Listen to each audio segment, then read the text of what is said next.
Olá, pessoal! Nós vamos ver hoje a respeito de gráficos da página 138, certo?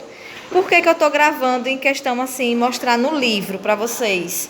Porque para desenhar no quadro fica muito complicado, porque gráfico requer o quê?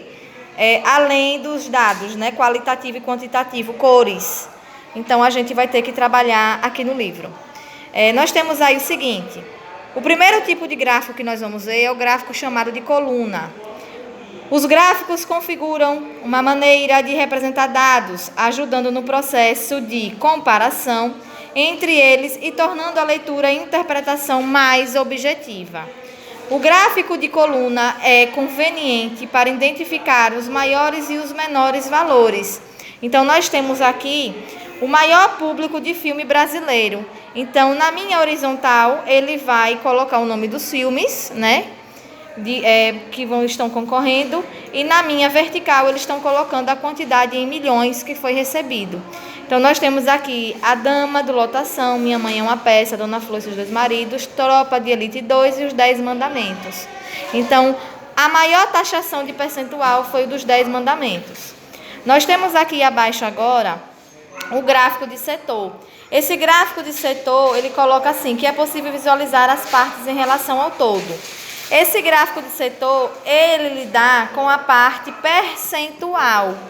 Então, ele dá muito em agricultura, quando eu tenho a questão do milho, da soja, quando eu tenho a questão assim do café. Então, em que percentual certa região deu mais, vamos supor, trigo, que deu mais soja. Então, ele coloca na forma adequada em percentual.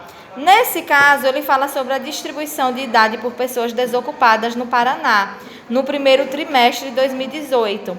E esse gráfico também ele é feito por um tempo extenso. Eu não posso fazer um gráfico de setor abordando apenas um mês, certo? Então, quanto maior for o tempo, melhor é a representação para esse gráfico de setor, ok? Cada cor dessa daqui representa a faixa etária de idade. Como o meu gráfico ele é composto por 360 graus, aqui ele vai ser feito com aquela régua, um transferidor, e ele vai ser feito com o compasso, certo?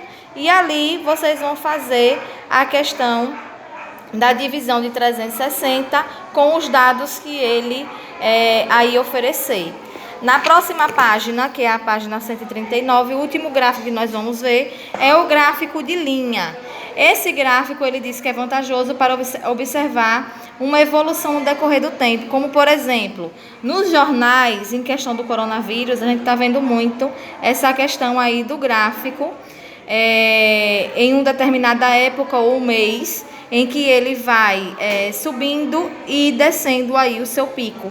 A mesma coisa aqui, a expectativa de vida no Brasil em 2016. Então, nós temos a idade de 0 a 85 anos, e nós podemos observar que a expectativa de 80 anos chegou a 75,8% em 2016, certo? Então, fica aí a página 140 e 141, atividade. Mais tarde eu vou estar passando para vocês, ok?